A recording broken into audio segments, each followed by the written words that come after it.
episode of the MS Talk Show. Today is going to be hot, it's going to be amazing. We're talking about love and relationships. Follow and know more.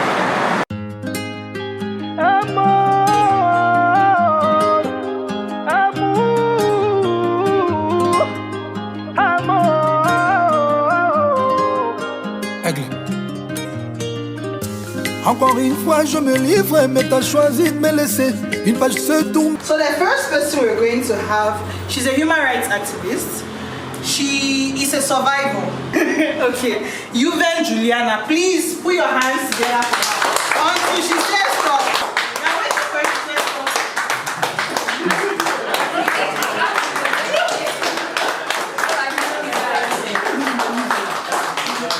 Alright, thank you so much. So he's a legal associate, even if he told me not to call that particular part. He's a legal associate at Porto Jury Law Office, and he's none other person than Mr. Mbua Peter. Please clap for him.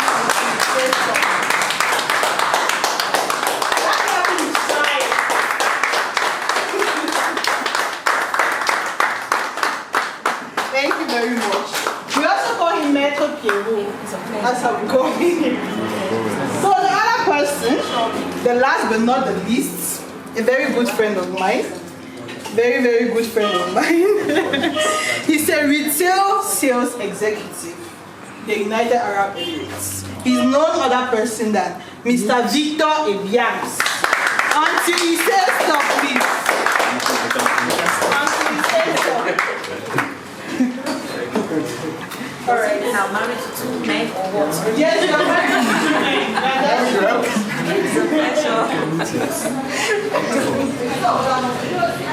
Then my humble self, the host for the day, please, on slices. Okay, so we are here. So many excitements over the topic, love and relationships, you know. So many people asking why the topic, why we are here today, and so much. I just feel like love is our everyday life. It's a language we all need to be able to talk. It's a language we need to be able to understand and, you know, share with other people. From the questions we have asked, we have about 2 people in romantic relationship. So I don't know if we are talking to the right people or they just actually lied. I'm hoping they just lied so that they can tap in for whatever we're going to discuss today. So, the first thing should be what definition of love is, obviously, because we can't talk about something if we have not set a base. So we should know what love is about. But before we start, let me mention this is not a formal exercise. It's very informal. So everybody has the idea. If you have a question, you can always ask, but it should be done in an orderly manner so we respect each and everyone here present. Then to the same to my panel, anybody can talk, you know. If you have an idea, you can just push it forward. So what is love? La parole qui veut la parole. What is love? What is love? Love is love. Love is great. Yeah, and I think from conception of mankind, love has existed. Okay. For the Bible says, God so loved the world, you know, that He sent His only begotten Son to die for us and to, you know, salvage us from the lot of bondage. But I think relating it to everyday life, to me, love is something that makes you feel good. Yeah, love is something that makes me feel good. And I want to believe that when we say we love each other, if I tell you I love you, it automatically makes you feel good. So I want to think that love is something that, you know, from the word itself, it brings happiness, it brings joy, you know, it uplifts your self-esteem. So when we talk about love, it has to flow on both sides. Okay. If you tell me I love you, I should be able to do the things that will make me or make you feel like I am sharing the same love with you. So I want to believe that love is something that is very good and something that makes one feel very happy, makes you feel complete, makes you feel joyous, makes you feel, you know, just feel abundance all around you. Okay. Yeah. Now, please contextualize it to relationship. Love relationship, like, not what love relationship is that. We have agape love and all that, romantic love. Okay, if I were to bring it into, or to relate it to our daily lives, like, the issue of boyfriends and girlfriends, love is that relationship that clings people together.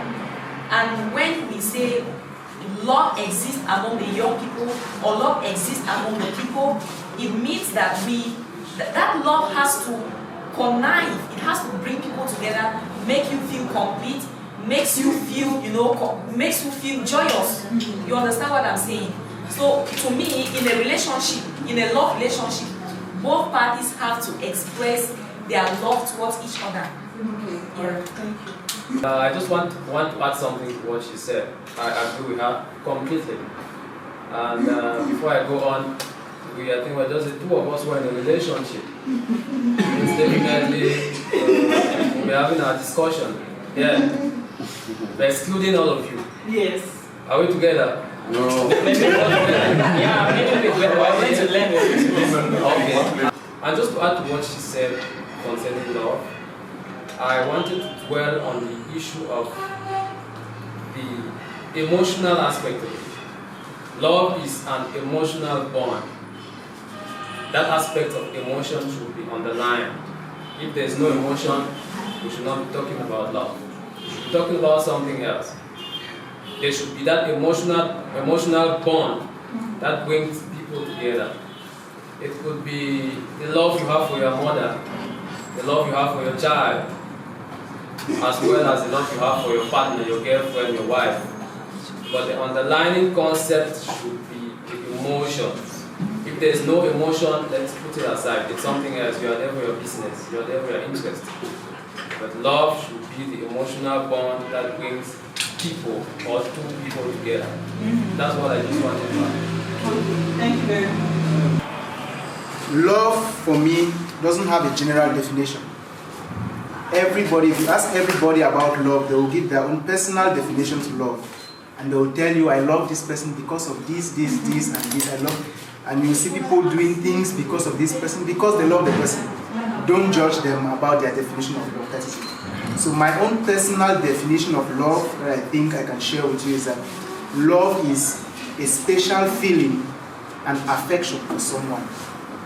That feeling that makes you enter into a room and you look at everybody and you see only one person.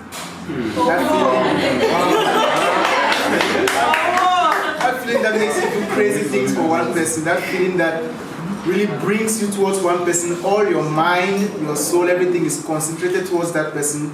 You want to make that person happy. You want to make that person the all and all in your life. For me, that is love. Does it exist? It exists. It exists. Okay, that's question for another day. So we have set the base, right? We're talking about love, love in romantic relationships. Now, how long should a couple know each other before getting into a romantic relationship? How long? Is it measurable? How long is it reasonable? Should I start? Okay. Anybody? When you say how long, I think there is no time. You can find people who know themselves for 5 years, know themselves just as friends maybe for 5 years, and then they get into a relationship, go to marriage, and 1 year after that, they divorce. It means it's not how long, but how well you know the person. If you take it on the length of time, it's very inassociable with the context in which we are discussing. So I think it is how well do you know somebody before getting into a relationship with the person. And it depends on you who knows what you want to know from that person. Some people, it depends on where you meet the person. Some people meet somebody somewhere and you want to know that person because of the environment. I like this boy because he has this, I love him, that's all. Maybe he looks nice. He looks nice, that's all. She looks this, that's all. That's what you want, but it depends on how well you as a person want to know the other partner, then you can get into a relationship with them. So Alright, okay. Honestly, it's so complicated. Yeah, because just like what he has said, to me, there is no time accuracy to define how long people should engage in a relationship. Because I want to use an example of this famous Nigerian actress. I followed one of the husband's video, and he was explaining that for him, he doesn't, involve in long-term dating before marriage. And yeah, I'm talking about Regina Daniels. Oh. Yeah, I'm talking about the little Regina Daniels. So the husband explained that he met Regina Daniels just within a couple of 2 weeks, and they made their marriage arrangements, and everything was okay. Yeah, I think how long it takes depends on how mature the people are. It depends on maturity. Yeah, because just like what he said, people get along for 5 years, 10 years, and at the end of the day, they separate along the line. And some people, you meet me on the first day, you propose to me, I accept, we bond ourselves, and the relationship is moving till death, separate them. So I want to believe that it all centers around maturity. It all centers around maturity. And compatibility. Compatibility to me matters a lot in a relationship. I don't mean compatibility in terms of physical appearance, because we may have similarities in our appearance. We appear beautiful, handsome, but our mindset, our vision, we have a complete different dimension in what we think about life, or on certain issues surrounding us. So I want to believe that it all it matters. What really matters is that sense of belonging, especially where the two people have the same direction that they are thinking, or that they are moving around, or they are moving together. If we meet today and we have a kind of a similar objective about life, a kind of similarity in our thinking, in our vision, it's very easy for us to pull.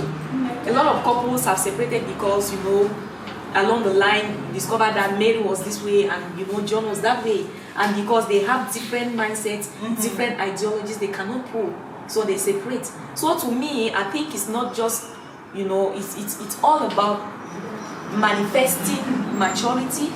It's all about manifesting some certain level of similarities in what you think, on how you look at your relationship.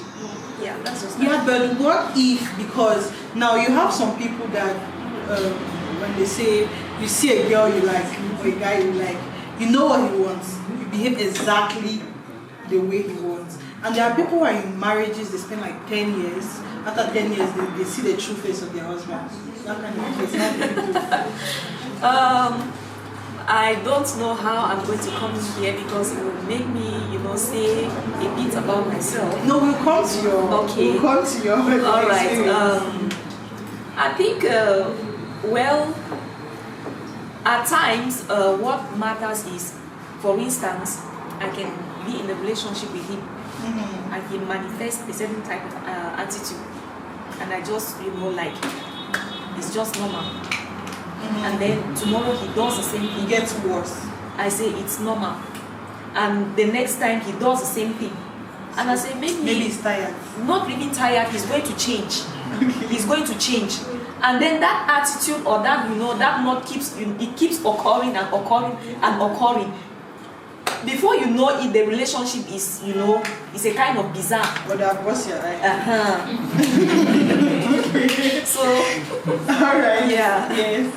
Okay, I would not want to disagree with the co-panelists, because they have said what's on my mind. But to add, it's subjective. The period should be subjective. What works for me will not definitely be the same for you. How do you know? Secondly, it depends on the objective and the expectation of the partners.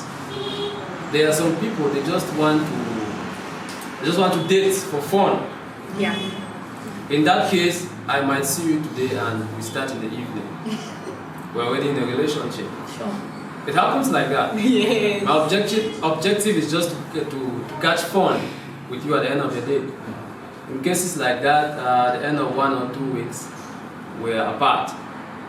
So it depends on the objective and the expectation. There are some other people, they come to you, their expectation, maybe they want to spend the rest of their lives with you. So it will now determine how long it will take for you to come into a relationship with that person.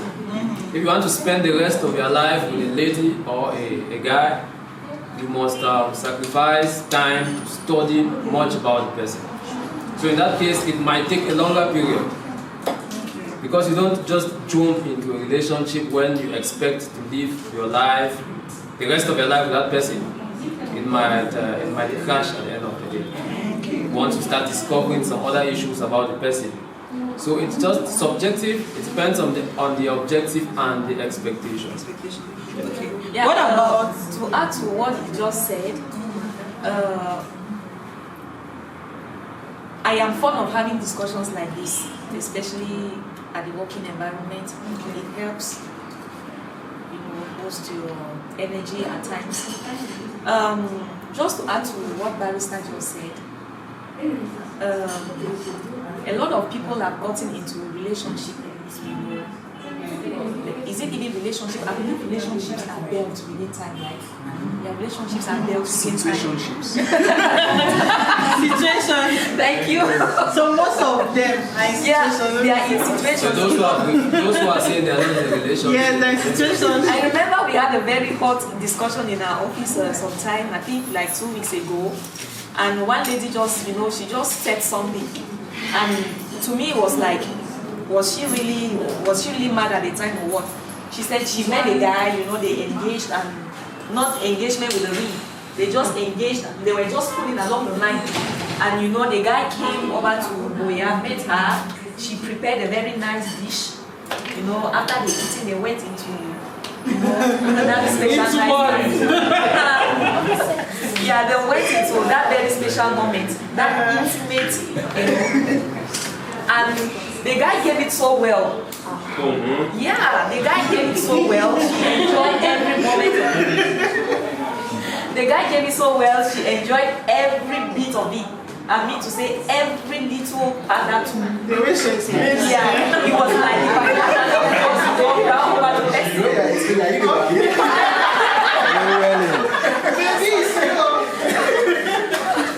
Okay. So she said they had fun, and after that the guy left, and that was all about it. So many. No, it was not the issue of the man. Oh, okay. And that was all about it. And now when I asked her, but why did you behave like that? I'm sure, we used to think that there are mostly men who behave like that. And she said she just needed it at that moment. Oh, wow. Yeah.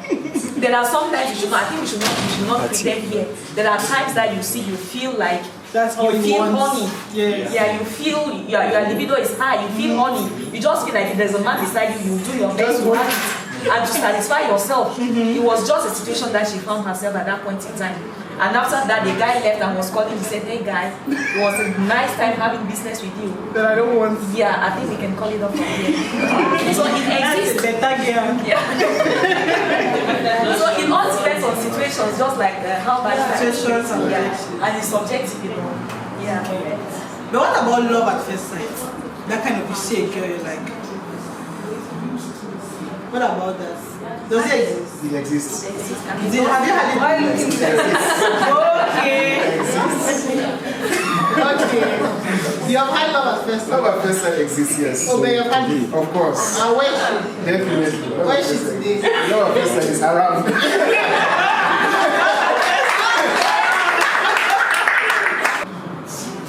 But most often the love at first sight will definitely lead to a situation, like what she was explaining.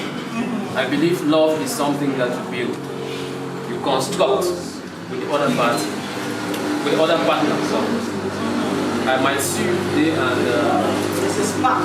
there's a spark, but I will not say it's love. Okay. In my opinion, I will not say it's love because I don't know how you're going to react to that. Yes, I might approach you and you have a different view. You might not share the same. Love is all about sharing the same ideologies, the same feelings, the same emotions and everything. So I might have that spark and I'm positive, you're positive. It will not go. I have to be positive and you're negative for it to go. So that's my opinion. Okay. Alright. Somebody, okay. Actually, I would just love to contribute to what you're saying. Alright. I believe in love at first sight. So do you have a love at first sight? No, I don't. For now, I'm observing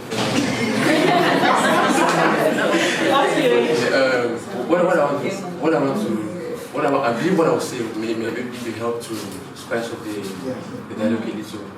So, and from what I've studied, and from what I've seen from women, every woman has, I can say, a five calling. Five calling, okay. like a five mandate. The first is I can say she's God's girl, right? That's the first. And that's how we talk about our spirituality, our Christian relationship.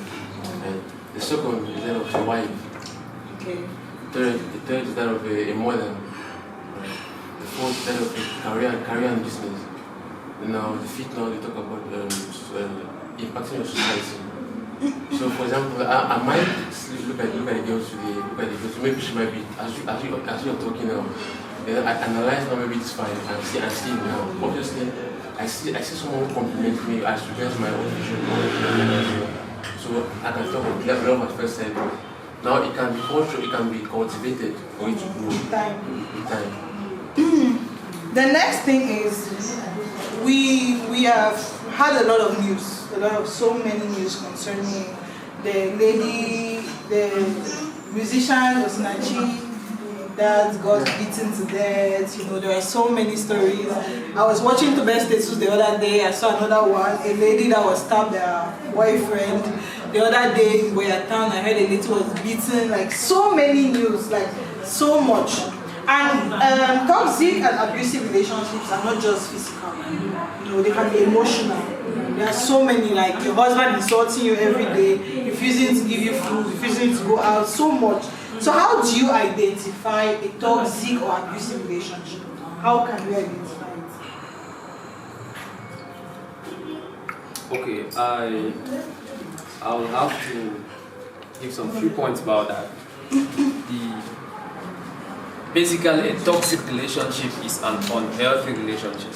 Okay. Once it's unhealthy, it's toxic. There's no two ways about that. And when it becomes abusive, I prefer to use the word abusive when there are forms of physical violence on the partner. When the lady is always pounding on the man.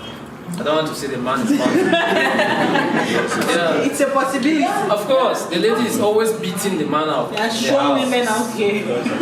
So the first sign is, to me, lack of support. You are in a relationship and your partner is not always supportive. What kind of support? Supportive, it can be financial, it can be emotional and so on. Okay. You bring up an idea and he turns it down. You, the man, you come up with a business idea or whatever you think you are discussing with your partner. She's like, no. But she's like, no, I'm not into it. She's always unsupportive. Another aspect is envy and jealousy. Amongst partners? Of course. We know it's a natural human feeling that at times we have to be jealous, we have to be envious of our partners. But once it becomes like a routine, the lady is always too jealous. The man wants to take a phone call or hang out with friends, the lady is not in. She always sees that as a problem. And it continues like that. To me, those are signs of an unhealthy relationship, a toxic relationship. But shouldn't she be jealous? It is normal to be jealous, but once it becomes a routine, that's what I'm saying, a habit. I want to do something and you always feel as if discussing with this lady, it means I'm going out with this lady. That makes the relationship to be unhealthy, in my own opinion. Okay. And another issue of another aspect of unhealthy relationship is when you start losing out your contacts, your friends, and so on, because your partner does not want you to have a friend. She sees you with a friend, a male friend, and she does not like that guy. Of course, for her own reasons. It's normal at times. Yeah, clear. It could be a bad influence. But once it becomes a routine, you come in with any friend, no, I don't like that, your friend. You come in with I don't like that. The next thing is that I don't want to say, she beats you up. Why are you laying emphasis on the women? Of course. The women. Because everybody will want to say the men are always abusing the ladies. Whereas women, we suffer. They are cheaters. Of course, we suffer. There are a lot of men who suffer and they cannot speak out. If we have an opportunity like this, it's not. We know women their cases are always. But we have the opportunity to talk about.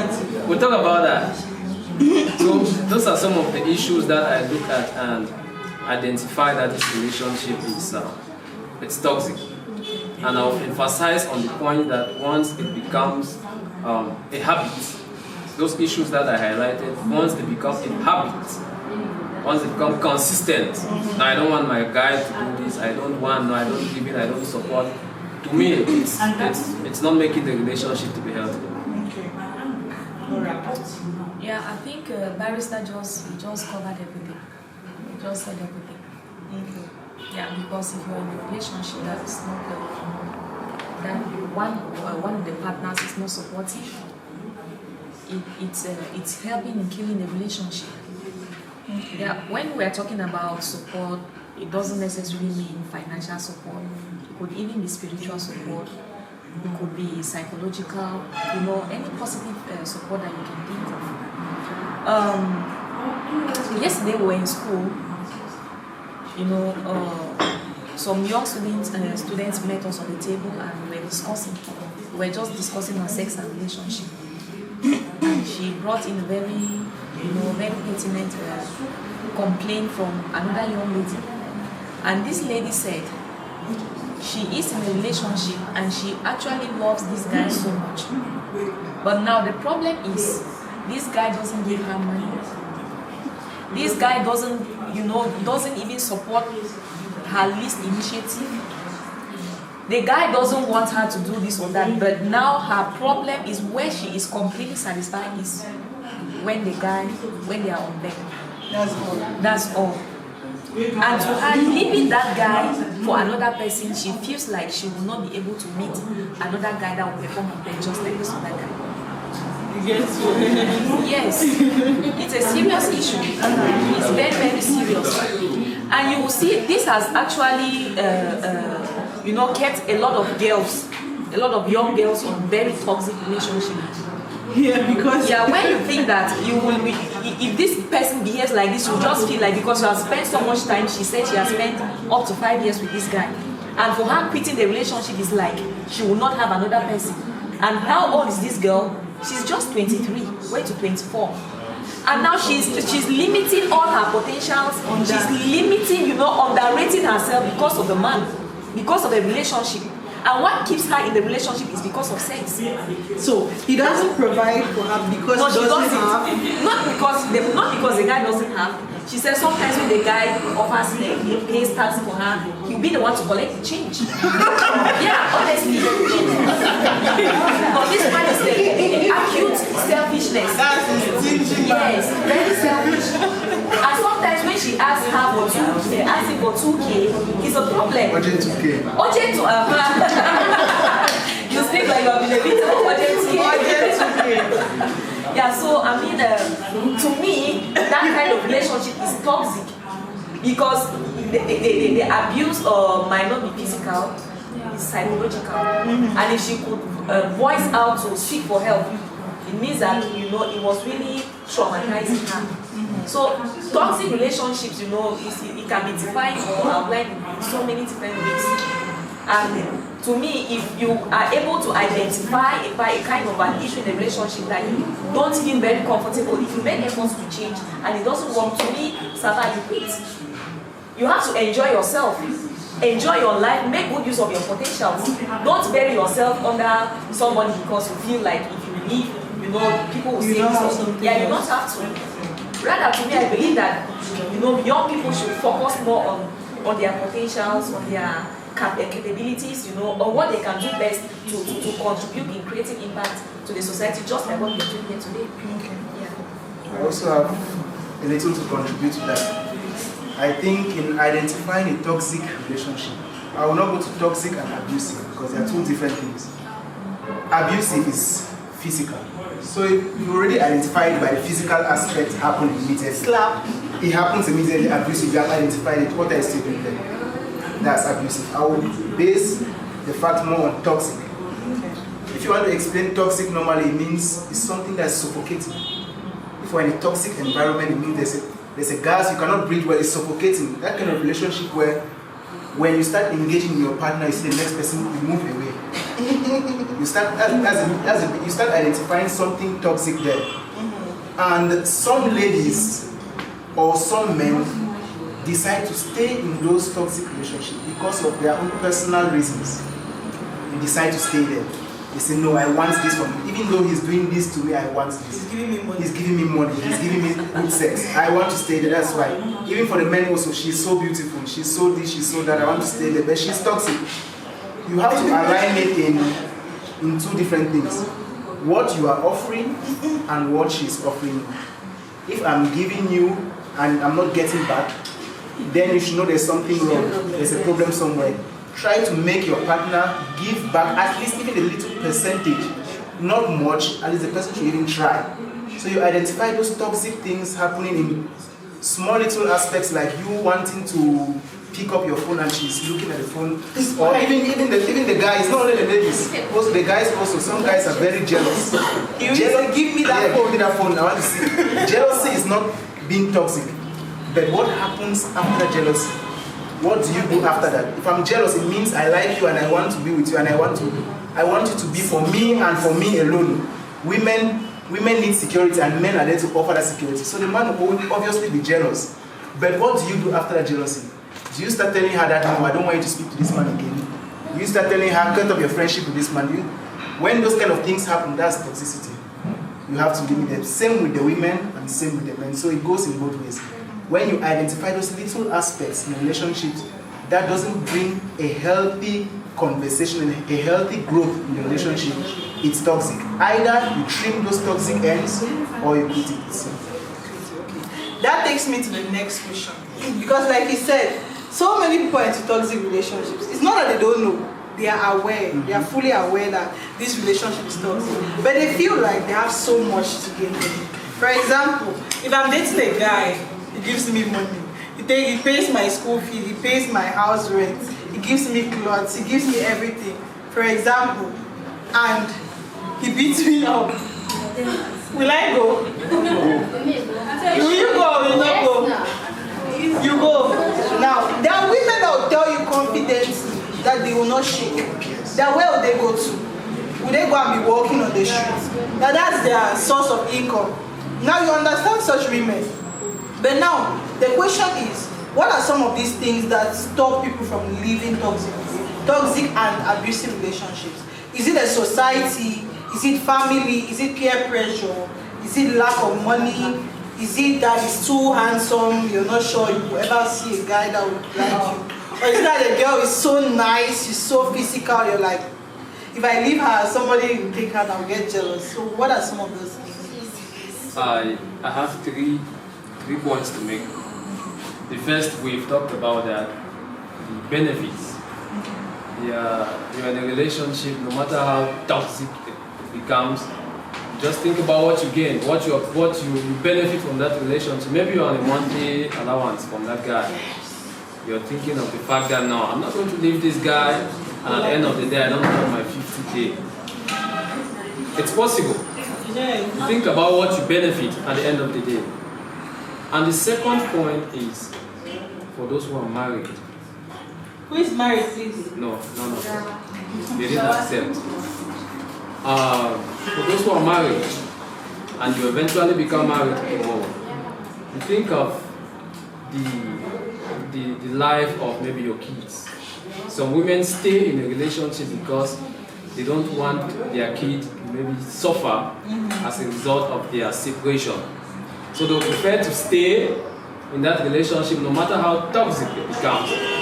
What am I going to, what are my kids going to, if they stay with their father, what are they going to become? So thoughts like that, they will obviously cause a woman to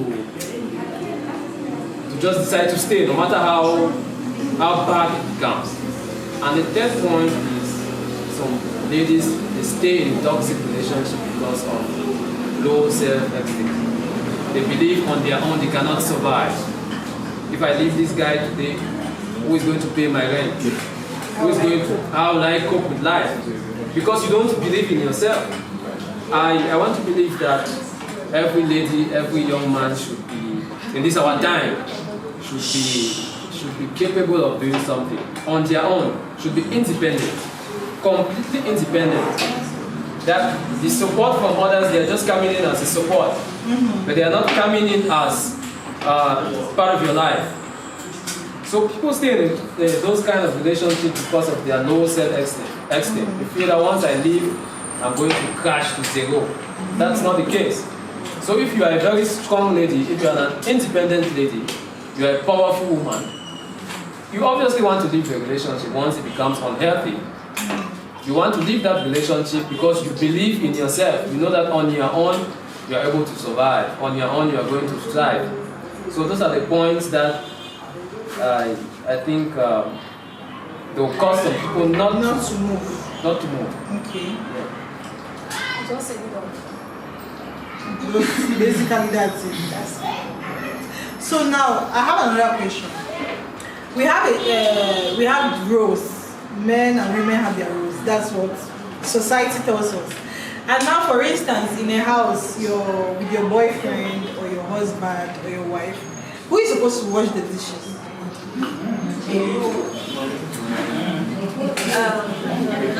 I don't have, but I have. Hello. Hi. Hello. Hi. Yeah.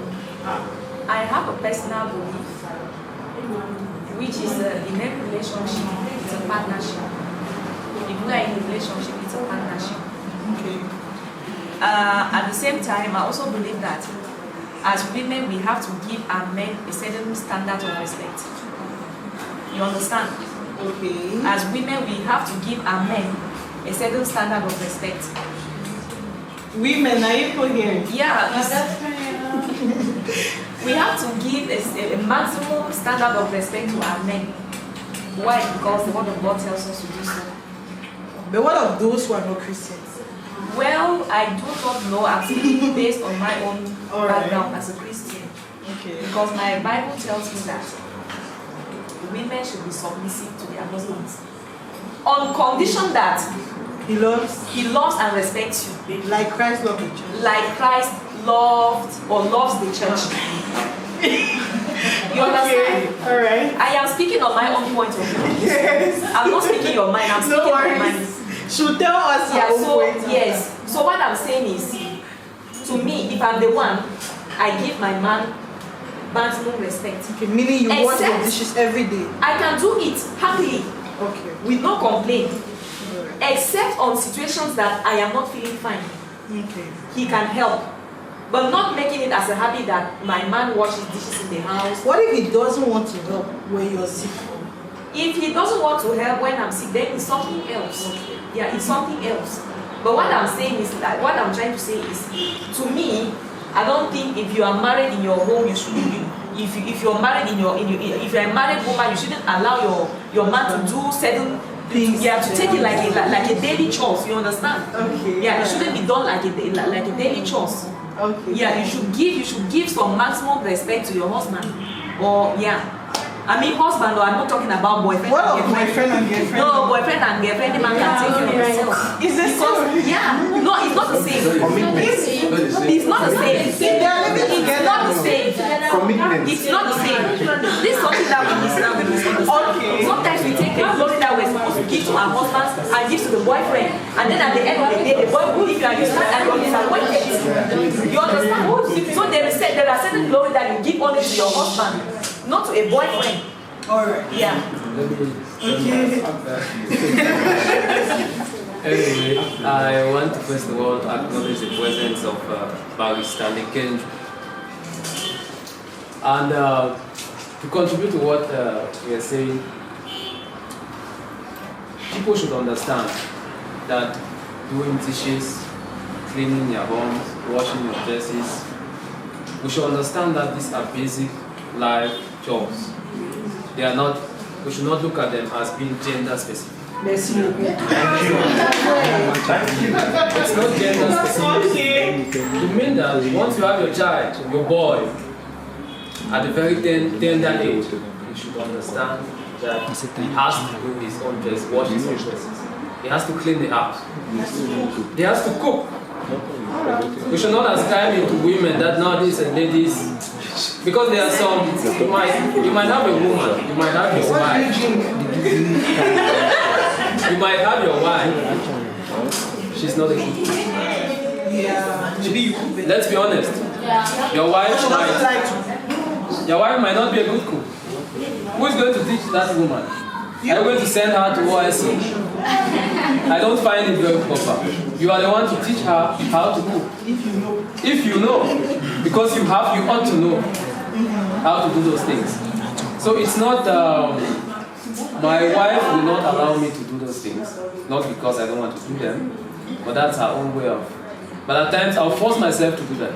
I'll force myself to clean the house or do the dishes. At times, she might not be happy, but I have to do that.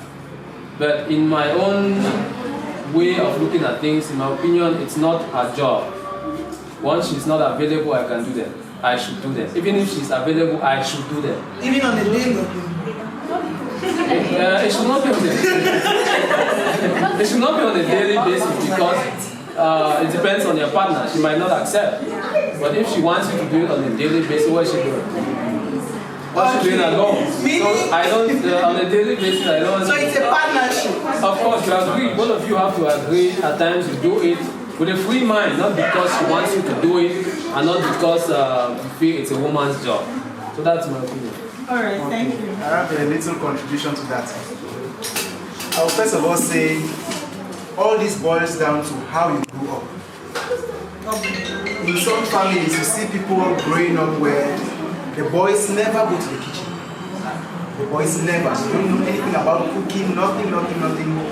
The women do everything there. That boy will stand and tell you it's his right not to do anything. In a different family, the boys that also help in the kitchen, the boys also do this and that.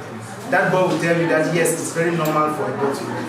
In my own perspective, both of us are a couple, and we come together as one, and we decide to live as one. Before I was living with you, what were you doing? In your house, were you calling for somebody to come and wash your dishes? You will wash your dishes as a man. You will do all those things together. As a bachelor, you will cook. Except otherwise when you invite somebody to come and clean for you. In your house, you take care of your house, you clean your house, you cook. Why should it be different when you come with a lady? When you come together now, you know that you have someone who can assist you with that. You now come to responsibilities of both partners and you come to what you are doing. The man might have a very busy schedule and you might have a less busy schedule. At those times, you do all those things and you help. Sometimes the lady might have a very busy schedule and the lady is instead the one providing more in the family. The man is at home, what are you doing at home? Of course, do the dishes, clean. Those things happen. We need to understand. Yes, it's very simple. We need to understand that men and women are compatible. And what I am lacking in one thing, the other person is supposed to feel it. You complement your partner. So that in such a way you have a very good and healthy relationship. So nobody is supposed, you don't need to know that this person is supposed, what if your wife is pregnant and you don't have a baby, your wife is pregnant, she cannot do this, she cannot do that. Will you go and call for somebody to come and do it? Will you call for your sister and force her? You will do it. Or will you force her to do it when she's carrying the baby? No. Those are the kind of things. So you have to bring in the fact that both partners have to understand each other and know that I don't want to let this person do this. Sometimes a man can even look at a lady in the kitchen washing and he will come and help. Because he sees that she's there alone, he's somewhere there, she's there alone, you leave her alone. Sometimes you come and help, sometimes you are busy also and she doesn't want you to stress. She'll say, no, stay there, let me do it, I will do it. Those are the kind of things, you need to understand each other and cohabitate together. Okay, Mr. Victor, I have a problem. Yes. You're talking about love, romantic relationships. Yes. We count those relationships nowadays, I think.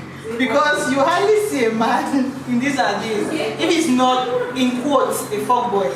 If he's not a quotes, a fuckboy, who knows that this is what I want. Yeah. To get it, I have to act this way towards this girl. If I do these things, she'll fall into my trap. And the other way around. But now out of those relationships that, based on what you said, for example, we understand that it's more of upbringing, the cognitive theory. Most men grew up seeing the way their parents, their fathers reacted in the house. My father sits, he reads his newspaper, or he just gives money to the mother, she goes to the market, he does everything. He goes out in the morning, comes back in the evening. That is the role of a man. That's what a man is supposed to do. My mother is in firewood kitchen, morning to evening, sweating with her kaba, not going anywhere. That's the role of a woman. And they grow up with that kind of mindset. So how do you do when you get a man who is from that kind of home, that you must work, you must clean, you must...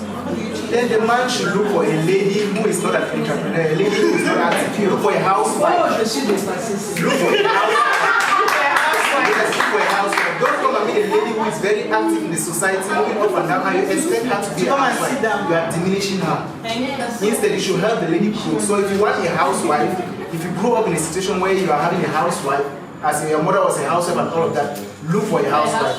Don't come and look for a lady and you expect every other different thing. You expect, you want to bring her down because of the way you grew up. That's the second. So that's really a toxic relationship.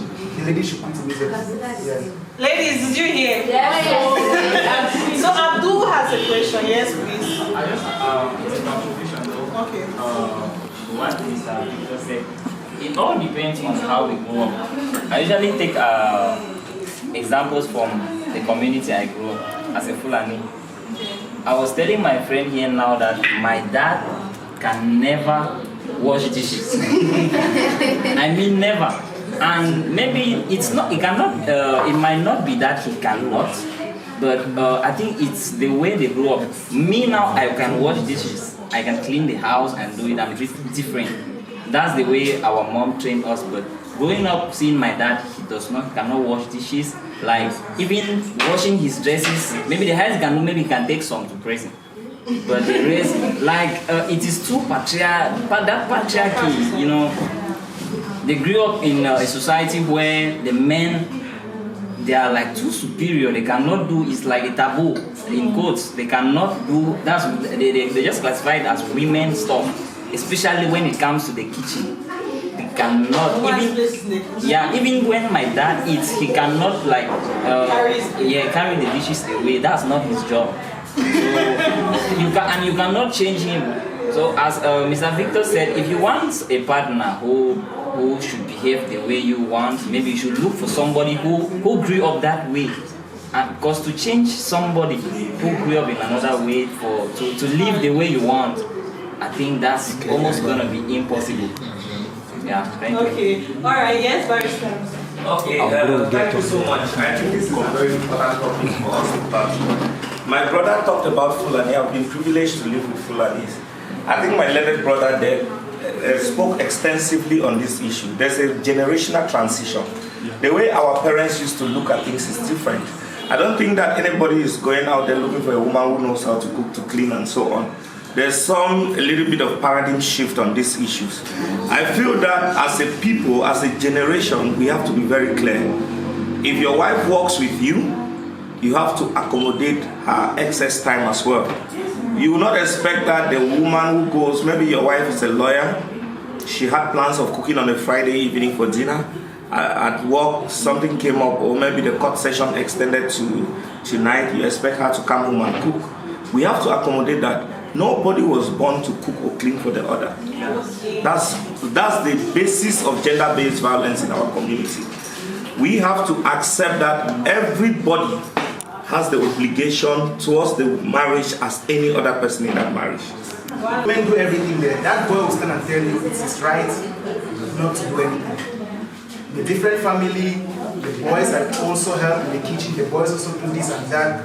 That boy will tell you that yes, it's very normal for a boy to do. In my own perspective, both of us are a couple, and we come together as one, and we decide to live as one. Before I was living with you, what were you doing? In your house, were you calling for somebody to come and wash your dishes? You will wash your dishes as a man. You will do all those things together. As a bachelor, you will cook. Except otherwise when you invite somebody to come and clean for you. In your house, you take care of your house, you clean your house, you cook. Why should it be different when you come with a lady? When you come together now, you know that you have somebody who can assist you with that. You now come to responsibilities of both partners and you come to what you are doing. The man might have a very busy schedule and you might have a less busy schedule. At those times, you do all those things and you help. Sometimes the lady might have a very busy schedule and the lady is instead the one providing more in the family. The man is at home, what are you doing at home? Of course, do the dishes, clean. Those things happen. We need to understand. Yes, it's very simple. We need to understand that men and women are compatible. And what I am lacking in one thing, the other person is supposed to feel it. You complement your partner. So that in such a way you have a very good and healthy relationship. So nobody is supposed, you don't need to know that this person is supposed, what if your wife is pregnant and you don't have a baby, your wife is pregnant, she cannot do this, she cannot do that. Will you go and call for somebody to come and do it? Will you call for your sister and force her to do it? You will do it. Or will you force her to do it when she's carrying the baby? No.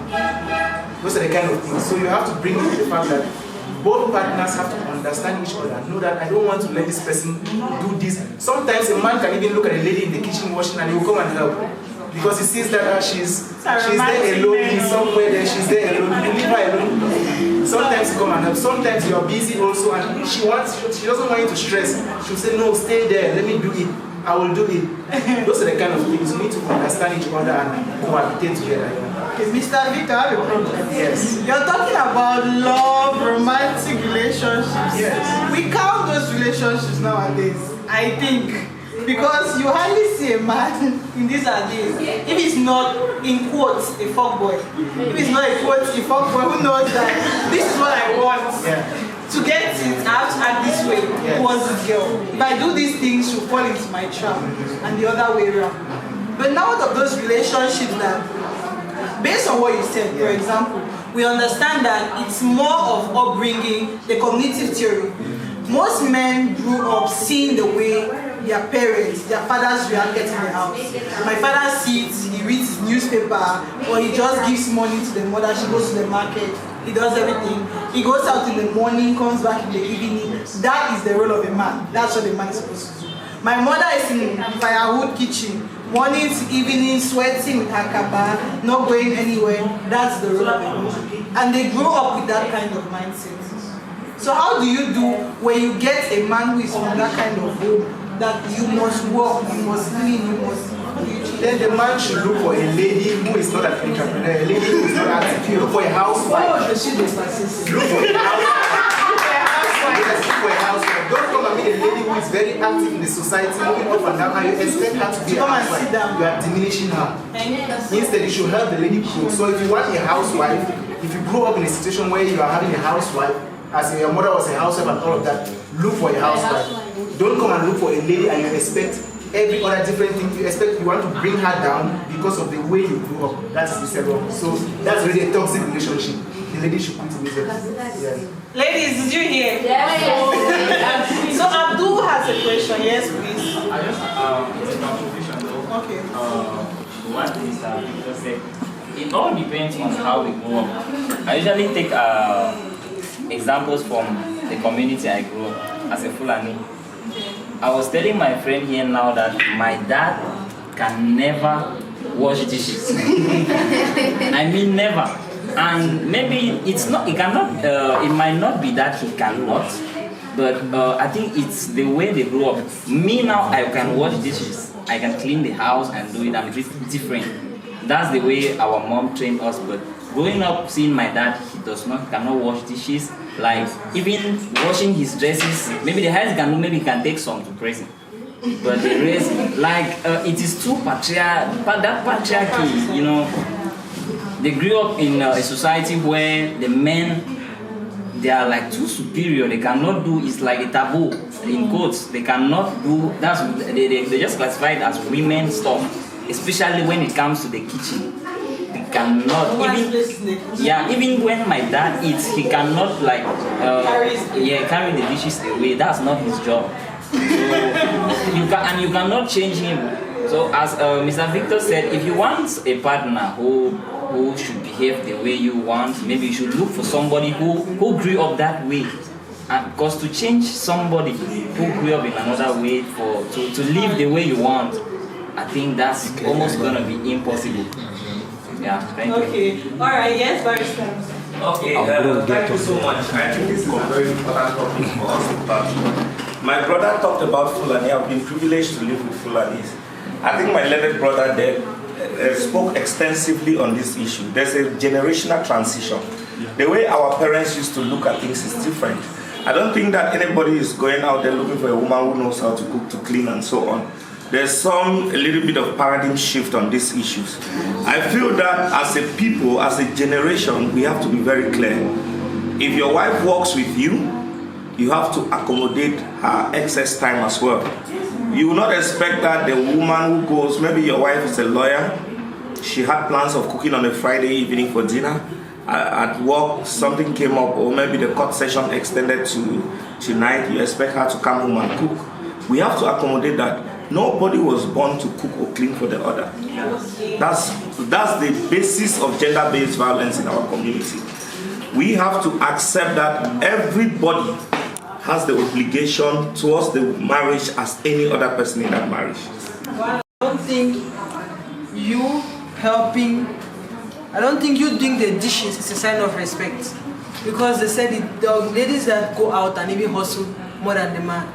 You will not get up, go out from 8 o'clock to 9, you're out, and you come back, you expect me to cook, you expect me to clean your stuff, you expect me to do this. It's not rational. It's not rational. Emotional and irrational. I can say that is inversely proportional to wisdom, using your wisdom. Because the moment you use more of your emotions, you're using less of your. That's the thing. And I was trying to see something. Okay, you spoke about helping people. I think I example you from the Bible as well. I hope you all know the scripture on the Bible. That's the scripture which was written by Lemuel, not Solomon. That is the Lemuel. Isn't that bringing this emphasis? If you read along the scripture, you notice that Lemuel was so well brought up by his mom. And that's why he didn't need Solomon. And now, I'm talking now about maybe the washing dishes and issues and stuff like that. You made mention of marriage being like how Jesus loved the church. That as much as Jesus loved the church, that is how as the man is supposed to love this man. And now we're talking of being a shepherd.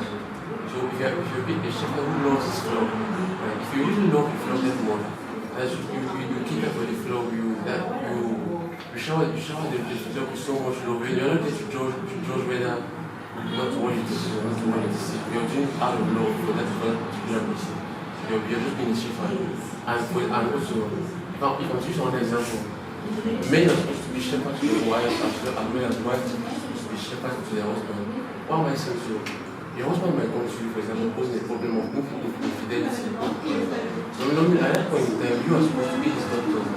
To treat the problem he has posed. Now, your reference is now at that point in time, that's why doctors don't treat their family members. So your emotions also, the reason or your wisdom goes down. That's over control. In a situation where a man has to tell his woman what to wear, who to talk to, who to spend time with, how to dress, when to go out, all of those things are signs of an unhealthy relationship.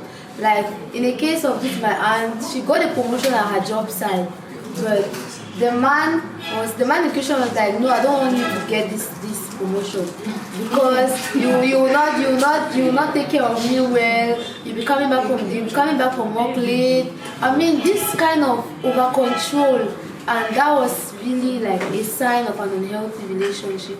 So what I just wanted to add is that this over control and this kind of pressure that you get is so did your aunt stay in the relationship? She get out of that.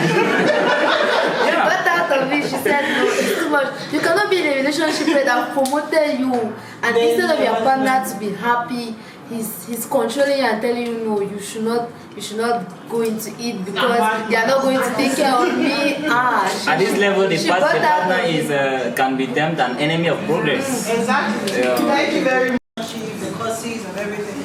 Now there are cases that people identify that they're in a toxic or abusive relationship, and they actually want to get out of it. Like maybe, like I watched a movie like 2 days ago, and the father of the girl was a pastor, high bishop, not Catholic church. So he had a reputation in church, and whenever his daughter came home, complained about her abusive husband, everything that is happening, she was actually pregnant. And the man actually knew that this pastor cared so much about his reputation. So whenever there's an issue, he come home, he pretend like, where is the devil's work, this kind of thing, and come back. And the man actually wants his daughter to go back because the church will start talking. Why is this woman out of her home, kind of. So whenever he send her back to the house, whenever she comes complaining, she gets beaten up, though pregnant, everything, they send her back. Same with our communities. You tell your father, you tell your mother what you're going through. They'll tell you that, no, the mariage is due, go and sit down. That's how do you do in this situation? Method theory. How do you do in such situations? I believe there are two ways of getting out of a toxic relationship. It's either you stay and to resolve the issue, or you move out. It's either you stay and talk it out with your partner, with the help of God, maybe you might adjust, or you move out of the relationship. And how do you talk it out with your partner? First of all, your partner, he or she must be willing to accept that this relationship has an issue. And we need to work on it. That's the first thing. If you guys can come to that compromise, I think it will work out. You definitely leave from an unhealthy relationship to a healthy relationship. The second point is to get help, external help. When I talk of external help, I mean to see a therapist, a counselor, a specialist in that domain to help you. Talk it out with somebody, and from there they can give you their own opinion, they can give you their own advice, and you see how to move out from there. Run and go somewhere. There will be always a place for you to go to. Run and go somewhere. Once you identify this type of things, most people decide to stay. Some women stay. Like I've heard of a story, I don't know if it's true, you can tell me if it's true, that some Francophone women or just like still long the tap parts of any member. Have you heard of those things? I've heard of it. So women say the man does not beat me. I like when he beats me, then we resolve our issues, then we make love and we come back together. That's what makes it stronger. Some women will tell you that, and they will grow with it, and they are grown with that kind of conception in mind, and they stay with it and stay and stay and stay, and something bad happens and they end up in messed up situations. That's how they grow up. Some others will not stay like that, but when you find these kind of things, try to know what you want for yourself. Have yourself at best interest. For me, I say the couple, they are the ones who should know what they want for each other. They should identify it and they should make it possible. If your husband is not giving or your boyfriend is not giving you what you want and he starts slapping you, you identify those things from the little things he starts doing. You run. When you say something, I want to do this, he shouts at you. Just know that this kind of person, if he shouts at me only for this small thing, that means when you reach this kind of level, you have to tell him that I don't like the way you do this to me. I don't like the way you talk at me like this. And if he insists on talking, it means there's nothing. Either you meet somebody, like he said, look for a specialist, a counselor, a therapist who can advise both of you, sit down and talk. You meet parents or you meet those who have been in it for a long time who can give you advice. Most things people have is that they go and meet their friends who are also in toxic relationships, and their friend will now intensify it on you, and you will just that meet people. You should know your friends. You should know that this my friend is like this my friend is like this. When I want a relationship advice, I'll go to this one. When I want a different advice concerning money, I'll go to this one. You should know your friends. So know where to get advice from, get the advice, and if it doesn't work, run. Thank you very much. Yeah, just to add to what they have said, one of the reasons, I'll get us back a bit, one of the reasons why people stay in toxic relationships, first of all, it's because sometimes we consider the fact that nobody is perfect and nobody is an angel. And so therefore, when somebody does something for the first time, you try to tolerate it. You apply the principle of tolerance. Like slap. If a guy slaps. Yeah, people do that. There are people who have received slaps for the first time, the second time, the third time, and they are still applying that principle of tolerance, hoping that there's nobody who is perfect and that they are going to change. And once you start applying that principle of tolerance, it can lead you, it can take you to another higher level of violence in the relationship. That's true. Yeah. And then sometimes, depending on how much or how long the relationship has lasted, some people will think that, I have invested so much in this relationship.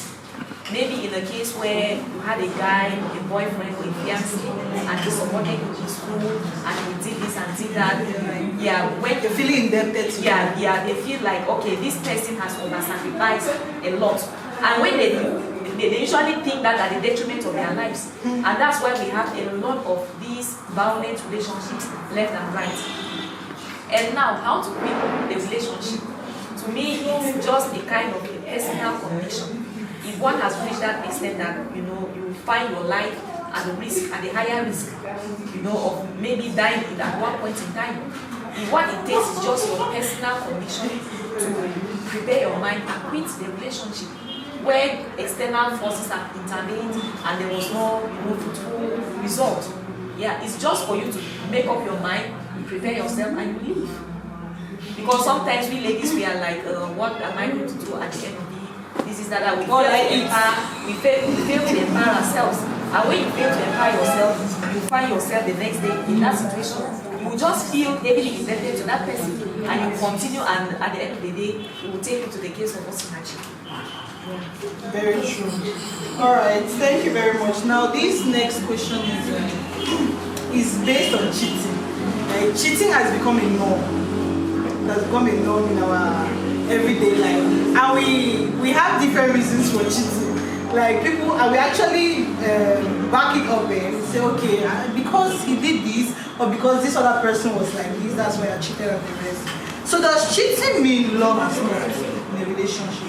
Does it mean that if I start cheating on my guy, if I had a guy, if I start cheating on him and say maybe he's not giving me money, this other guy gives me money, where I need to sponsor myself in school at least, but I'm not leaving my boyfriend though, I'm still with him. Does it mean I stop loving my guy or what?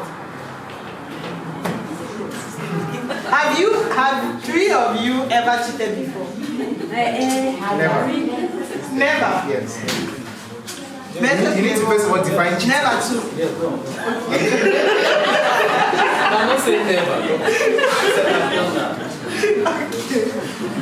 Alright. For me, you need to identify the kind of cheating. Some people will tell yes, I will explain. Okay. Cheating doesn't begin with sexual intercourse. Cheating starts, first of all, you need to identify the commitment of the relationship. How committed are we together? Are we committed in such a way that we want to get married? Then we are so committed in such a fact that we should not have the opportunity, or we should not cheat. Cheating starts with flirtatious texts. It starts where I'm telling you, you start telling a different woman, I like you, I like how you look, I like the way you look. That's where cheating starts. You have not actually done the act, but your texts already prove. And if you delete those texts, it means you have cheated. Yes, because your conscience is telling you that what I have done is wrong. If I come from a family where my father is a polygamous man, then that is not cheating for me. You cannot tell me that is cheating. Because I am polygamous, and even when I got into my relationship, I told the girl, see, as I'm like this, I like many women. I like the one that I like this, I like the one that I like this. So as you are here, you are like this. If I see another one who is like this, I will also go for the person. But it doesn't mean I don't like it. It means I can deal with both of you at once. That one is not cheating. But if you decide that no, as you are the one there, as you are sitting there like this, it's only me and you, then you go behind and you are doing something, then that's cheating. Shit happens. Yeah. What is shit? Well, now when you say shit happens, that goes to situations. That goes to situations. You can be in a situation where you're with your friends in a house party, your partner is not around, your partner is so far, you're with your friends in a party and all that, you guys drink, you are having fun, blah blah blah. Shit happens, like you said, you find yourself in this, bam, something has happened. First thing I'll tell you is avoid. Avoid situations that will bring you to when shit happens. Avoid those situations. Try to avoid them. If you don't avoid them, then shit will happen and you find yourself starting to explain that this, that. So it depends on how committed you are with the person, and it depends on what you want and what you see in that person. If you value that person, you will not cheat. If you don't value that person, you not let shit happen. Okay, I think to me, cheating doesn't mean you don't love another person. Thank you. I don't think so. Yeah, I don't think so. Sometimes you can find yourself in a situation that you should do that. And the fact that, you know, when we're talking about cheating, it mostly falls on the men. Because if out of 100%, we have about 85% of men who cheat.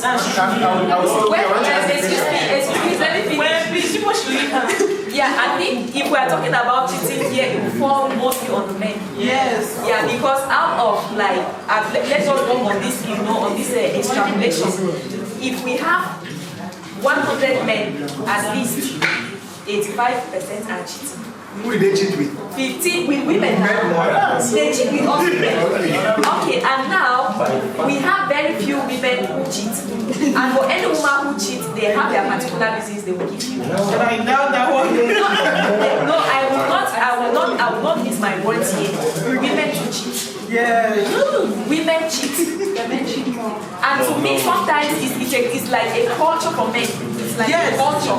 Women actually cheat for a reason.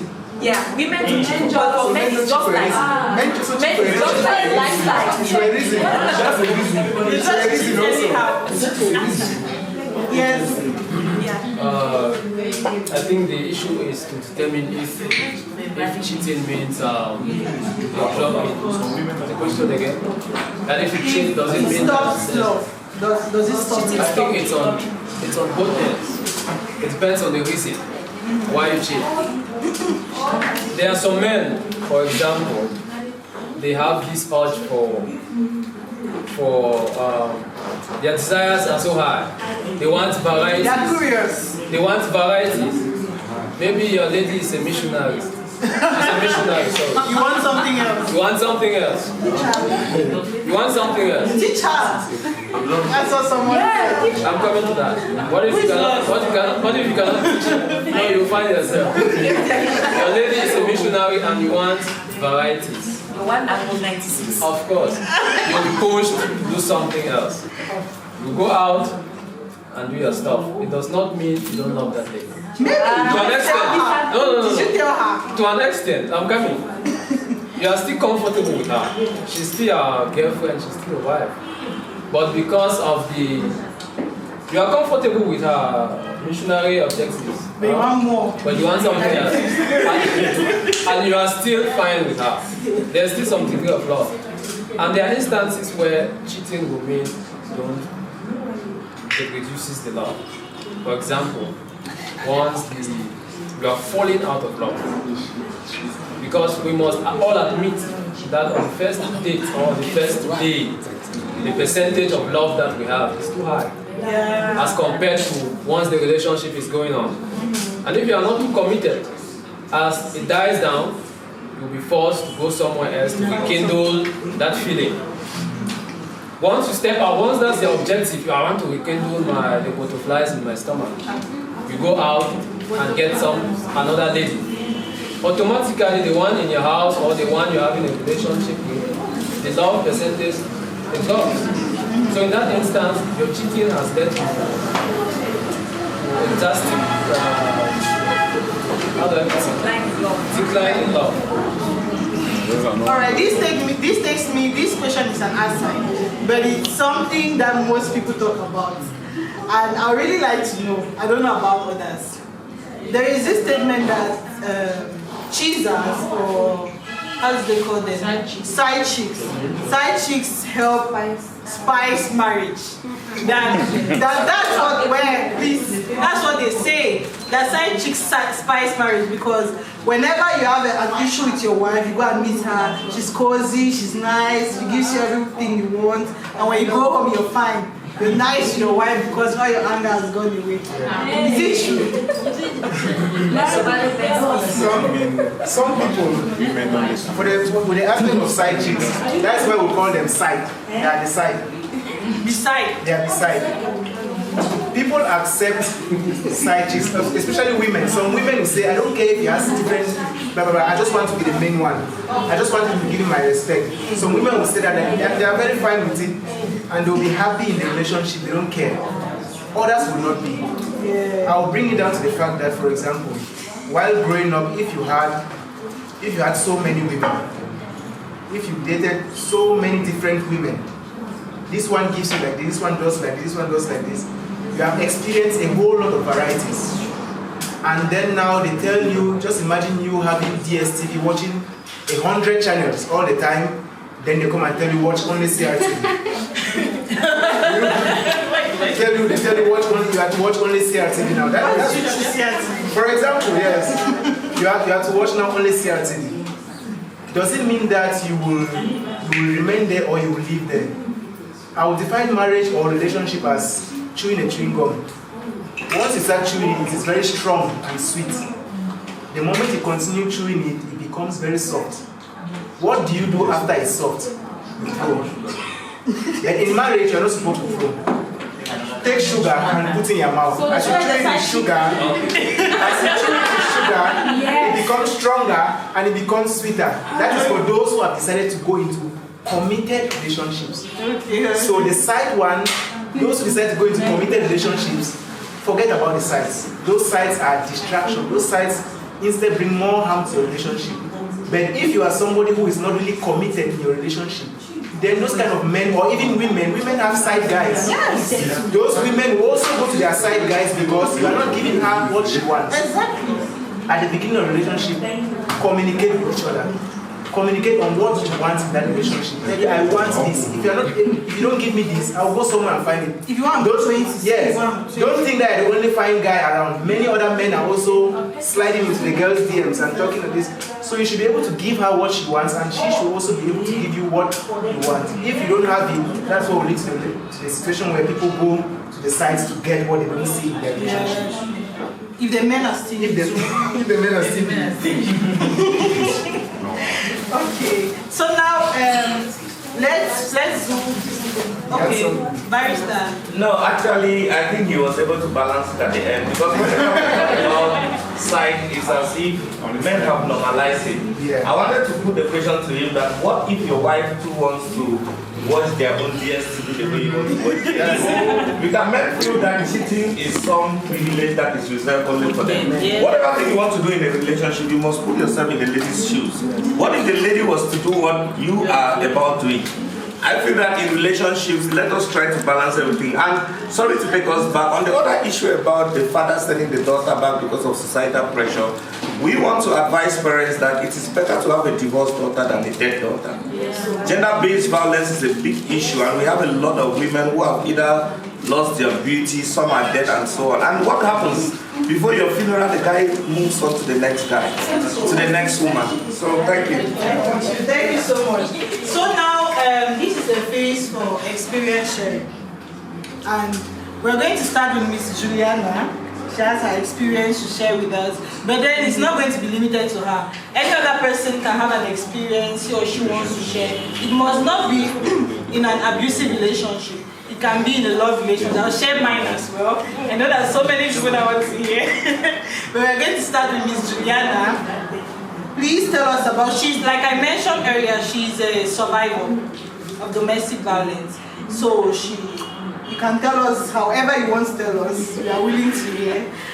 Feel free to talk to us. We will not judge you. Sure. I'm very comfortable to speak out. Yeah, because one of the reasons why a lot of young girls stay in very toxic relationships is because we fear societal pressure, we fear what people will talk about us, what people will say about us. Yeah, some years back, by then I was still very young and tender, in my early 20s, and I was engaged in a relationship which started so sweet. It was so sweet and very sweet. It was so loving. You know, at one point in time, I felt like I have met my angel in heaven. I was like, God has blessed me, you know, with a fine, handsome, tall guy. Oh, you are tall. Tall. And you know, tall and slim. I don't like very fat men. Yeah. And fair as well. Yeah, so we got into a relationship, we were doing us so well. Not until after, I think 3 years, when I got pregnant for our first child. When I was pregnant, I already started noticing some kind of, you know, behavioral changes, you know, attitude issues, and I took it for granted. When I gave birth to our first child, that was when I saw the root colors of the man. By then I started receiving slaps. When I got the first slap, I was like, I still love him. It's love. Yeah. I accepted it and I considered it to be love. I knew that it was the first mistake, and the first mistake can easily be, you can just let go. On another instance, small argument, until the third, the fourth, the fifth, the sixth time.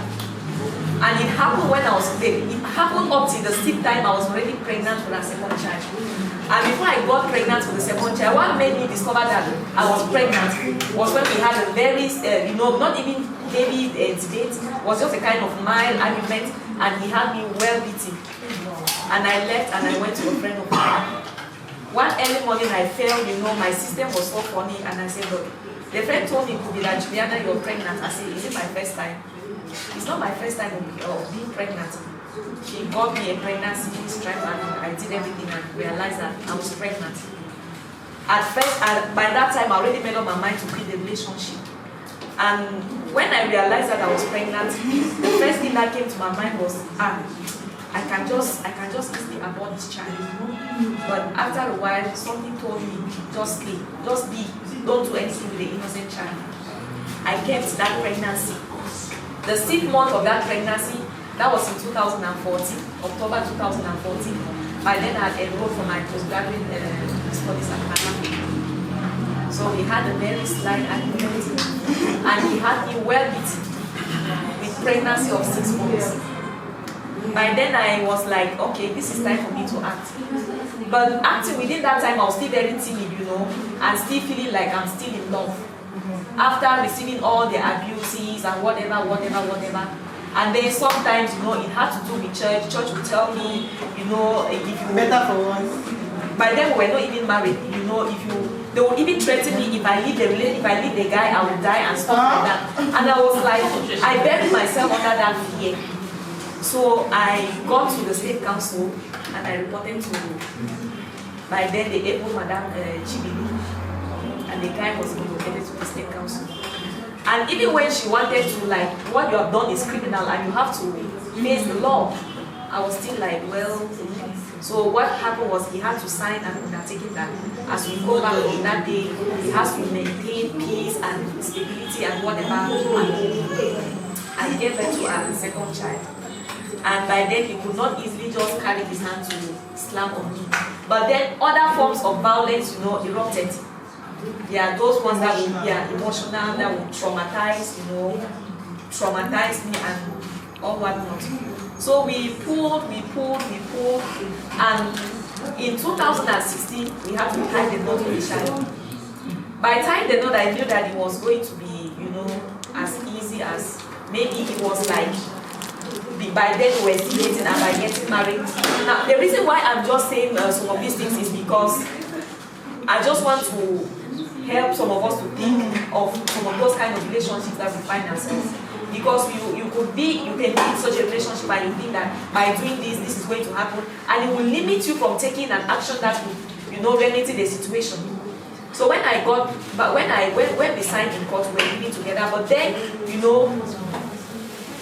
a kind of jealousy came in that I could not even bear it. If I'm being invited for an international conference, it will be that a boyfriend has invited you. If I buy a pair of shoes, it will be that you take permission for me to buy that shoe. If I do this, it will be that disrespect. You will serve the man food in a very delightful manner, the guy will complain. So at one point in time, I was like, but what is happening?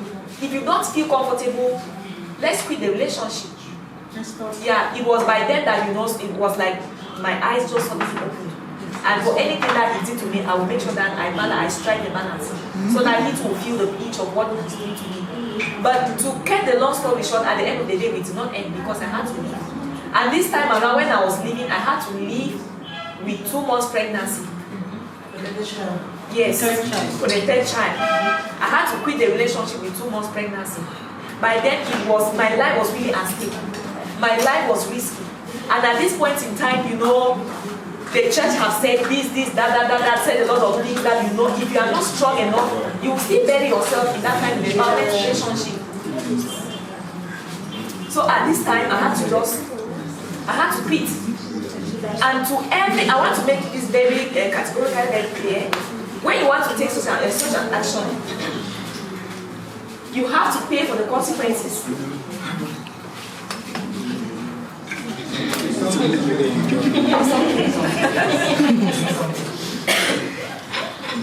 So when you want to take such an action, you have to pay for the price. I left the guy, I was pregnant. And at that time, I had no stable job. I had to manage with that pregnancy, with the first 2 children because he abandoned the children. He could not more take care of the children. So I had to struggle in the midst of that pregnancy, struggle, prepare for the baby, sending the other children to school, paying for rent, taking care of myself and all whatnot. And when I successfully put to bed, even though I suffered some kind of health issues, because I was really traumatized. Yeah, but the good thing at the end of it is that I quitted the relationship. Why? Because I realized that my life is in danger. And the relationship was not taking me anywhere. And I want to say that since I left that relationship, I'm more happier than when I was in the relationship.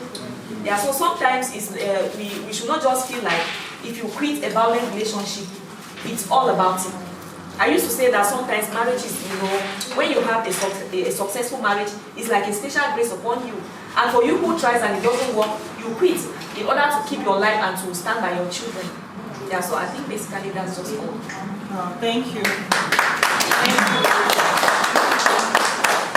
So is there any other person who wants to share their experience? It must not be from a toxic, from a bad relationship. It could be from a good relationship as well, so that people can learn,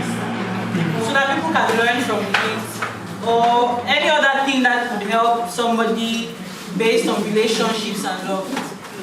Mr. Victor told us that he had love at first sight. Maybe he can tell us about it. Amen. Yes. Madam, can I ask you a question concerning the storyline? Sure. When you did ever since you left the relationship, has the guy ever come back? Maybe beg for forgiveness or settle things out? No, the way we parted, I don't think we parted in a very funny way. It was just a kind of go, let me go. Yeah. So everybody is yeah, because it had to, just like what happened to late Osinachi, where the church had to come in to say whatever to prevent her from, yeah. My case was, at one point in time, this church, where late Prophet TV Joshua was sending me messages for them to tell me. And when I want to trace how they communicate with TV Joshua, there was no evidence. At one point in time, they asked for my photo, he was asking. So at the end of it, the whole thing was just like a kind of, I don't know how to explain it. So yeah, I had to just quit. And by the time I quitted, there was no way, if at all he had to come, there was no way him and his church would come to start explaining that, no, it was like this, it was like this. So it was his church, not church. His church, yeah. I would like to, please, good evening everyone. My learned barrister there can think like me in an analytical way. I always say that she committed suicide. Yeah, voluntary suicide. And for me, if I was a father or her father, I will not mourn. I will bury. I will never attend the funeral. Because for Osinachi to be that exposed, that wealthy, that influential, that powerful, and still let a man do that, it's an insult to womanhood. We were explaining that sometimes people feel like people consider what people will say about them when you leave such relationships. People feel so guilty of what people will say that considering their own personal security, and which is exactly what happened to Osinachi. And maybe on my side, because at one point in time, they were like, a pastor in his church told me that if I leave this guy, I will die.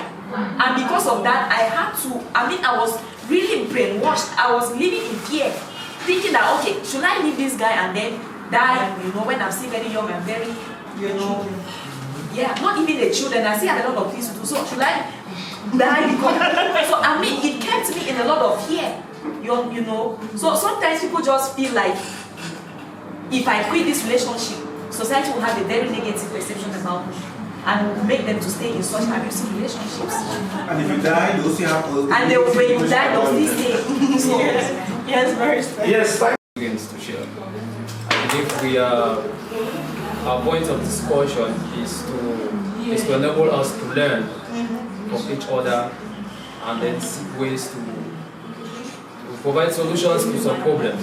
I have a very short experience. Remember when I was talking earlier, I said I was talking on behalf of the men, because men, we do suffer. There are a lot of us, we are here, we don't want to talk, but deep down, we are going through a lot. The same thing we feel for ladies, that now this lady is going through a lot of violence. It's the same for men, but because of that, if you're a man, you should not expose yourself in the public, they will laugh at you. It kills you. At times you just stay and die like that. You get up one morning and the next thing you are dead. It's because of some of the things we keep inside us that destroy us gradually. I have a very short experience. Some years ago, I was dating a lady. I'm going to be very honest. I was dating a lady. We dated for about 2 years. And we had a child. We have a boy. And we're fine. Issues started coming up.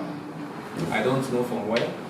But I want to strongly believe that the society has, the environment has a role to play in the life of everybody. When you're in a relationship, you have to watch your environment. You have to watch your society, your companion.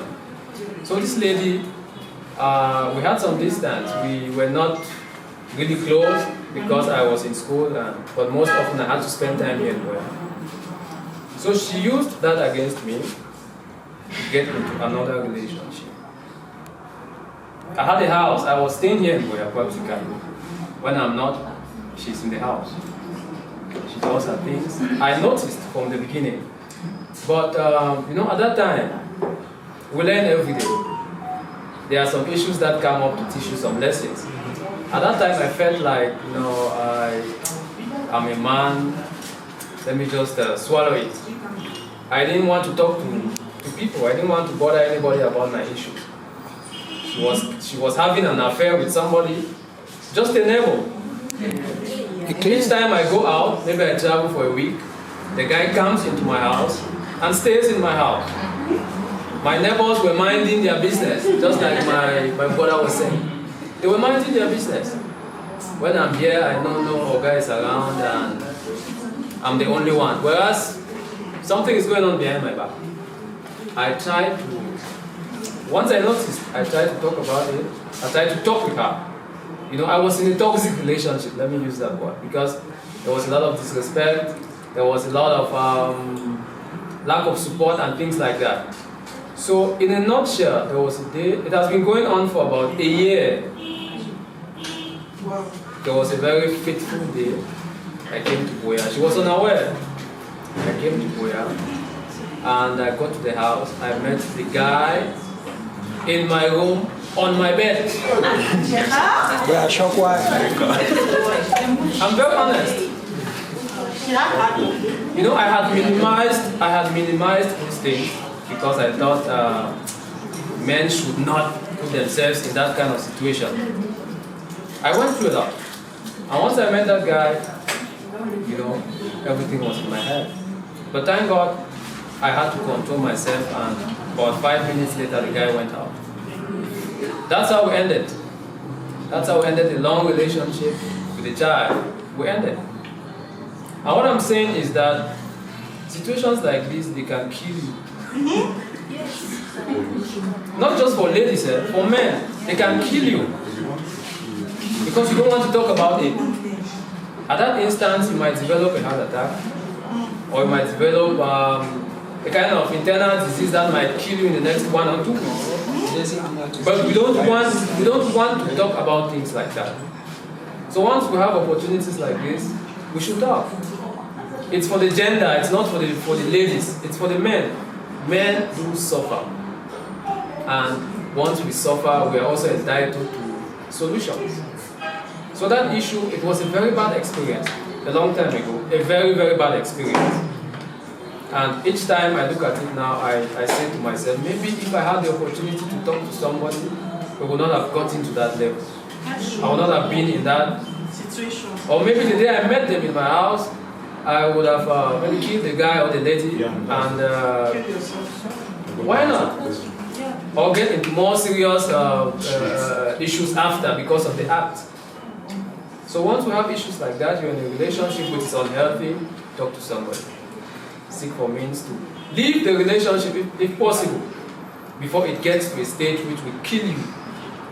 It gets to a stage where you commit suicide, like my brother was saying. Maybe she committed suicide from his own analysis. Because at that level she thought she could suppress things like that. My neighbors were not helping me.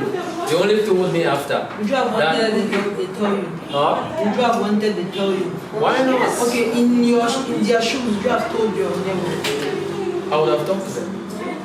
You would have? Yes. Honestly, I would have talked to them. But they told me afterwards, no, I didn't want to say things. I didn't want to be the person to spoil your relationship. Whereas the relationship is spoiled. It's spoiled already. And you wanted me to die. So that at the end of the day, maybe you come to me. So it was a very bad experience, and I believe there are a lot of us who are going through the same experiences, and we got to talk. We have to talk about it. We have to seek help. We have to look for solutions. But after a while, I got into a very happy and sweet relationship.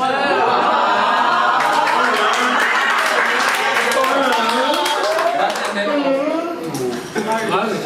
I got married to a lady thereafter, to another lady thereafter, and we're happy. We're enjoying. It's very sweet. So we not hear that.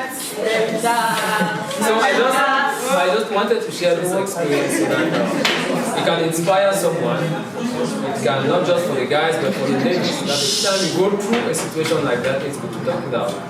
Don't let it get to the end before it destroys you. At least make sure you've tried your part to put a stop to it. Thank you very much. Want to share experience? I could have an experience when okay, sorry, I have an experience of mine, so a very bitter one as well, which till today is still troublesome.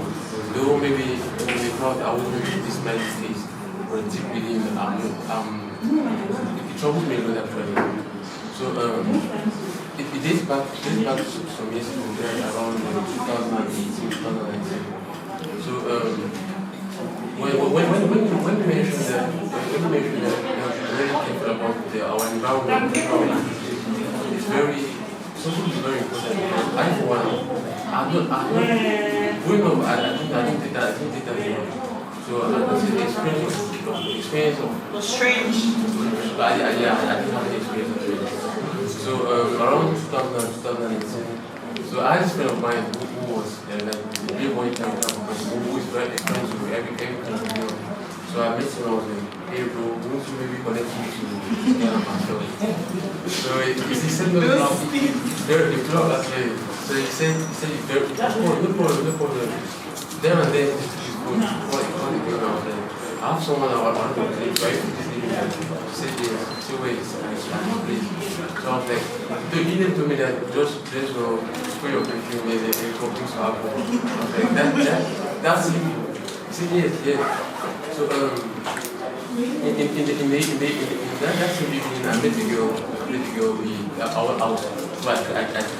played my first the first impression. I see my face and everything was good. So we exchanged numbers and from there we began communicating. So then some weeks after we met and I'm going to do this because I actually need one.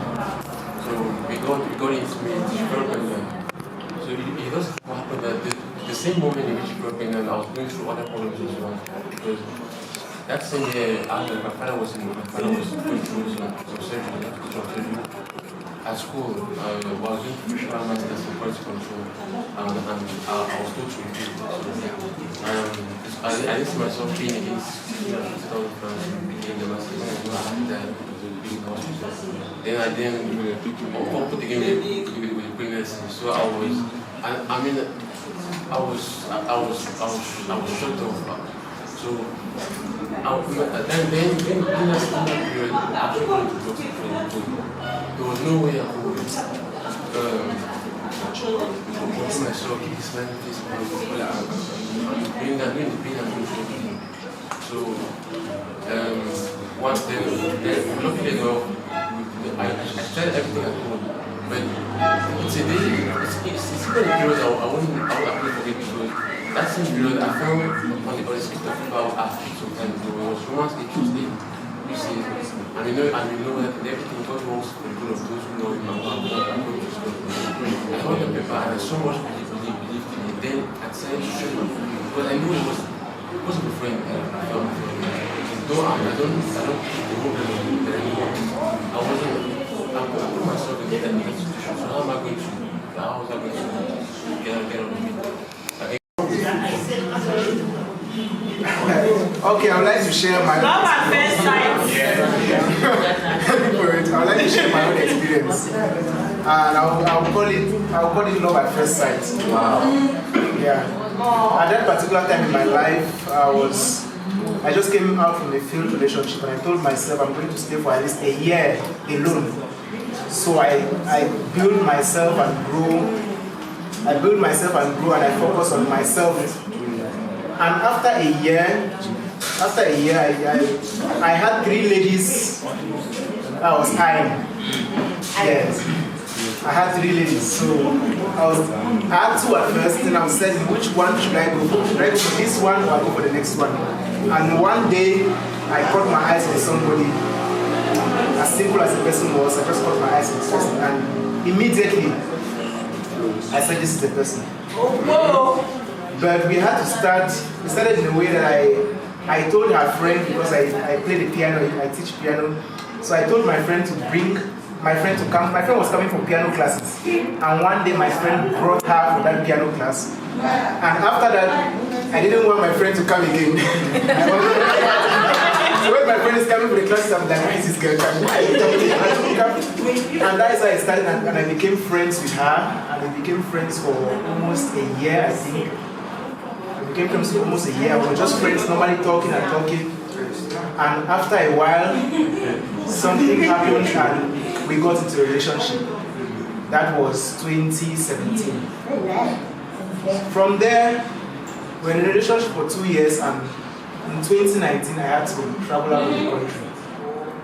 And you know what that can cause in a relationship. And we're like, if you are not really committed into that relationship, immediately, because there are a lot of things out and there are a lot of things here also. So while you think there are a lot of things out here also, boys are also standing on ground and making things happen. So communication had to keep us going. Communication, trust, it was difficult, so difficult, in such a way that at times you will find me just leaving from work and going and running crazy because something has happened and this has happened. But the first thing I would advise people is don't listen to friends. Never listen to friends. Friends will try to ruin what you have because they don't have such a thing. They will just try, especially jealous friends. You have sincere friends who will tell you that this is happening and you will know this is happening there. Some jealous friends just try to ruin the relationship because they don't have what you have in that relationship. And so I struggled as much as possible not to listen to friends. And I was out of the country for 3 years and we succeeded in maintaining or keeping ourselves away from many other people for 3 years out of the country. And for those who know long distance relationship, we will tell you that it's not easy and it was hell and it was a lot. And I'm back in the country and we are back together and we continue from where we stopped. So we are in a 5-year relationship and hopefully it should end in marriage, and that is my experience with love at first sight.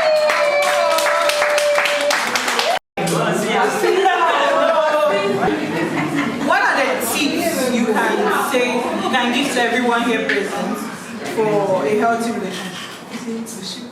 Every healthy relationship, there must be that iota of trust in it. Iota of trust. Yeah, you must learn how to trust and tolerate each other. Because in as much as you believe that you can make mistakes, also believe that your partner can make mistakes. And where such mistakes happen, there should be need for forgiveness. So I want to believe that trust, tolerance, understanding and forgiveness are some healthy tips for a healthy relationship. Thank you very much. Okay, I just want to add that for you to have a healthy relationship, you must ensure that you and your partner, you move from blaming to understanding. Not always it's your fault. It's your fault. No. You change your language. Maybe I think that we misunderstood ourselves on this issue. Let's see how to. Those are some of the things that will ensure that you have a healthy relationship. And then secondly, it's communication. Communication is very important in the relationship. It's not just about talking to your partner. It's about how to talk and what to tell them. When to tell them. Thank you. So those are the 2 tips that you ensure that once you capitalize on this, you are very confident that you're working in a healthy relationship. Thank you very much. My own little contribution as to how to keep a healthy relationship. We should know that relationship does not last on love. You can start a relationship on love and there are many other factors that come around that will affect that love, and if the love is not strong, and even if the love is strong, you decide that even though I love you, I cannot stay with you. So to keep that healthy relationship, like you said, communication is one thing, very, very important. Communication. How to talk to your partner, how to respond, how to listen. Always try to listen in the relationship. Speak less and listen more. Speak less, because when you speak less, you listen to your partner. Speak less and listen more. And there are sometimes, especially for men, for some men, in my case for example, for some men, try to admit that you are wrong. Most men, it's very difficult for us to admit that we are wrong. Try to admit that you are wrong. Even sometimes when the lady is wrong, just admit. And you see later on she will start telling you she's very sorry. Admit that you are wrong, because once you admit you are wrong, you bring a certain emotion out of the lady to see that this man is really admitting that he's wrong, he has done something, then who am I not to accept that apology? So communication is one, trust is another thing. And trust is not just gotten up one day, it is earned and it is built. You earn trust in your partner and you build the trust. Sometimes the trust might fail due to some little lies here and there, and you have to take it back over. That's why some ladies suffer from post-traumatic stress disorder. They think about the past relationship. This person had done this to me, this person had done this, he had done this. I'm coming to this relationship, I build a wall in front of me. And it's difficult for you to gain that trust with that person. Once that person builds a wall, at least in your relationship, you will get to know the person, you talk to the person, you understand the past relationships, you try to endure and continue pushing in such a way you build that trust, because you don't just let it, you build it. So communication, trust, then love. Love puts everything together and just cements it. So those are my 3 aspects for me. Wow, thank you very much. So please guys, put your hands together for these 3 panelists.